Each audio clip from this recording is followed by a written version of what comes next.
a medios de fijación, ¿ya? Los ligamentos son aquellos que van a conectar el útero con una parte, con una porción, sea de peritoneo, sea de pared abdominal. Acuérdense que por definición les dije que los ligamentos son estructuras que unen un órgano a la pared y por los cuales habitualmente puede estar pasando una estructura vasculonerviosa, pero otras veces una estructura que ha sido obliterada, ¿ya? A diferencia de un meso. El meso, en cambio, es una porción de peritoneo que sí lleva estructuras vasculonerviosas a un órgano en específico, ¿ya? En cambio, los ligamentos no. Muchas veces estos están obliterados o si llevan estructuras que no son pues de tan amplia importancia como son los mesos. Entonces, los ligamentos del útero van a ser el ligamento ancho, que ya lo conocen, el ligamento redondo y los pliegues rectouterinos. Pero cuando hablamos de medios de fijación, son estructuras que hacen que el útero, en este caso, esté dentro de su posición habitual. Bien, de tal manera que si estos medios de fijación comprometen su estructura, ¿qué puede pasar?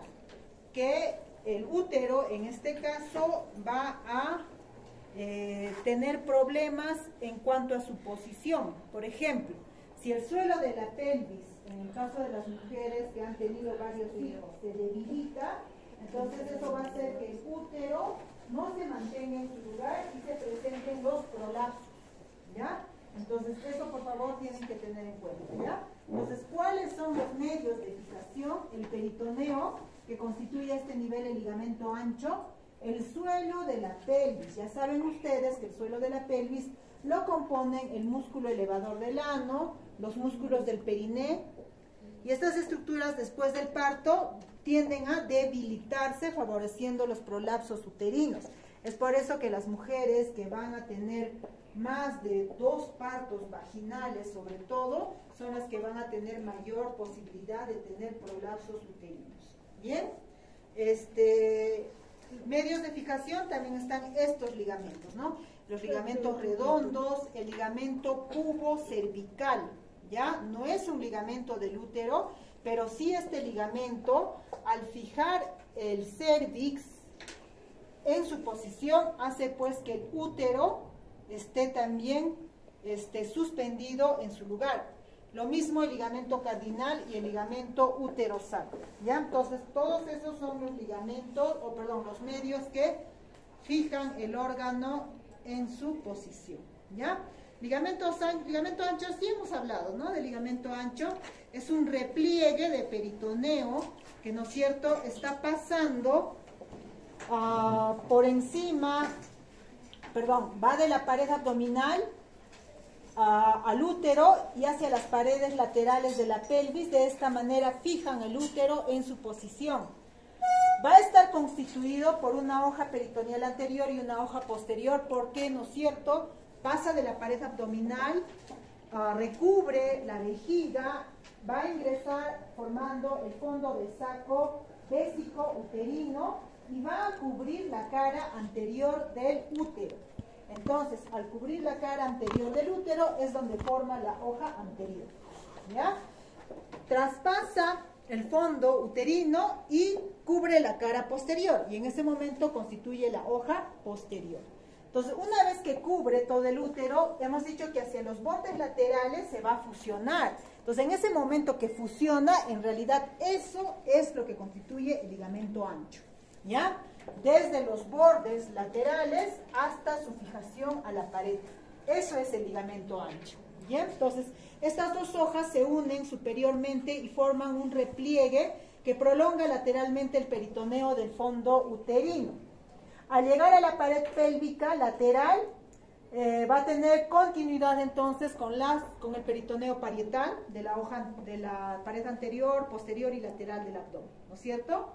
Lógico eso, ¿no? Pensar eso, ¿no es cierto?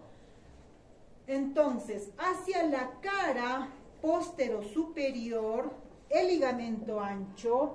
¿Por qué esto es la cara postero superior? ¿Y por qué no es la cara anterior? Doctores. ¿Por? Por la ubicación del... No era... Porque no está parado exactamente, está medio echado. Está así. Pero esta es una figura plana, no puedo ver si es como... Les mostraste un video, que hay unos cuernos interinos en el video, ¿qué les mostré los cuernos? ¿Por qué no su Ligamento redondo. ¿Por qué no su posición real? Su posición real es hacia adelante y hacia atrás. Fondo hacia adelante. ¿Por qué está ubicado de hacia adelante y hacia atrás? ¿Qué pasaba?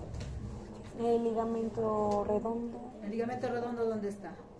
Está en los cuernos y se dirige hacia el conducto inguinal.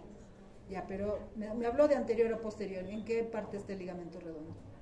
De anterior a posterior. Y el ligamento propio del ovario casi se gana su punto. Medio punto, doctora. 0.5. El ligamento suspensorio del ovario pasa por delante.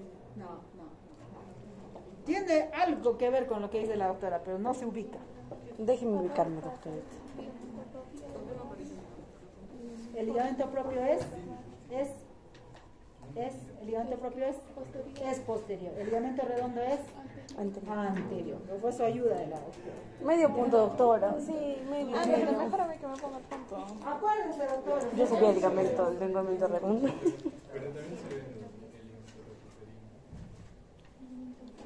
bien. Ya, pues. Ya.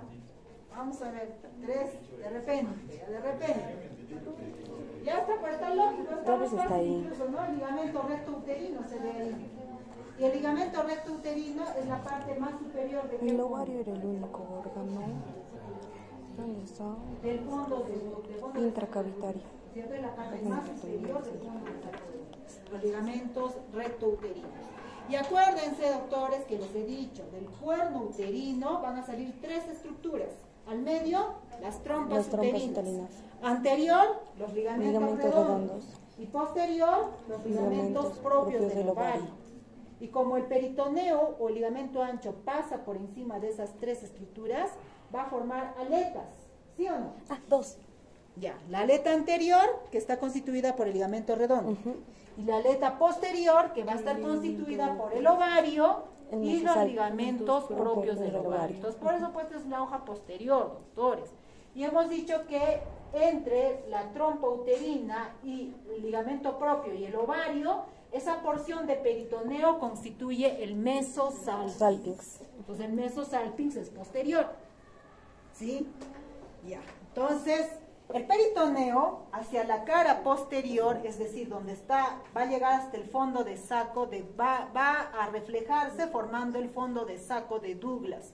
Y hemos dicho que el peritoneo desciende hacia la parte posterior, ¿hasta dónde?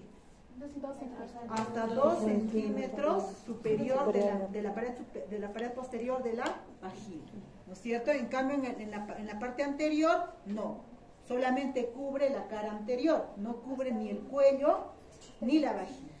Ya en cambio, en la parte posterior va a cubrir la cara posterior del útero, el istmo, el cuello y 2 centímetros superior de la vagina. ¿Ya? Y también les he dicho que por eso cuando ustedes hacen el tacto vaginal, llegan al fondo de saco posterior del tacto vaginal, entonces pueden estar en contacto con el fondo de saco de Douglas, es decir, con el peritoneo, ¿no es cierto? Muy bien, entonces lo que dice ahí, ¿no? Que el ligamento ancho va a descender mucho más profundo, que la hoja posterior va a descender más profunda que la hoja anterior. Y también les he dicho, esto es, ¿no es cierto?, la aleta posterior. Entonces, inferior a la aleta posterior, toda esta porción se denomina mesometrio. Mesometrio. Entonces, arriba, mesosalpinx, y aquí abajo, mesometrio. Y en el ovario, mesovario. En el ovario, claro, ¿no? Esta estructura de peritoneo, esta prolongación de peritoneo que lleva a la arteria ovárica, es el mesovario, ¿ya? Bien, entonces, la cara anteroinferior está sobrelevada por un cordón muscular liso, que es el ligamento redondo del ovario. ¿no? Entonces, esta es la hoja anterior. Miren, acá está el fondo de saco de Douglas. Estos son los ligamentos rectouterinos, los pliegues rectouterinos. Acá tenemos la trompa y acá está el ligamento redondo. Entonces, esa hoja anterior va a tener ese repliegue, pues que está formado por el ligamento redondo. ¿Ya? El borde superior es libre y va a constituir la unión de las dos hojas del ligamento ancho.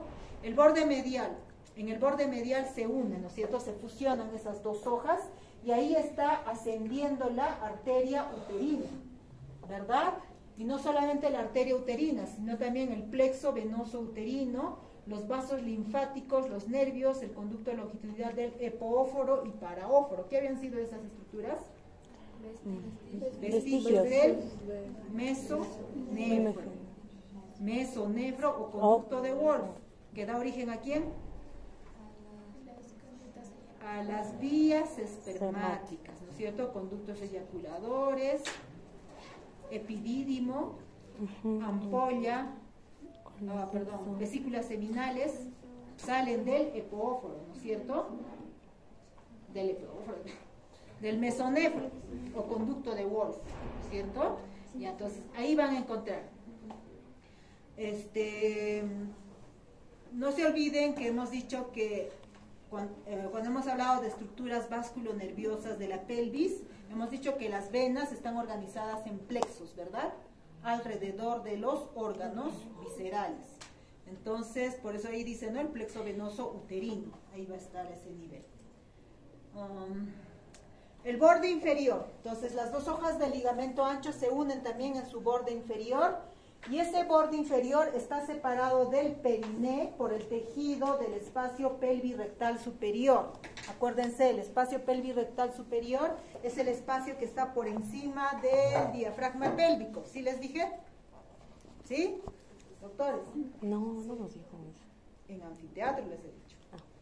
Y el espacio pelvirrectal inferior corresponde a ¿qué les dije? Las fosas isquioanales, que están por debajo del diafragma pélvico. ¿Ya? Y ese espacio pelvirrectal superior, pues que está al lado de los rectos, del recto. ¿Ya? Entonces, todo ese espacio que está al lado del recto y por encima de los músculos del suelo de la pelvis es el espacio pelvirrectal superior. ¿Ya? Ese espacio contiene a las arterias ilíacas internas, les he dicho. ¿Ya?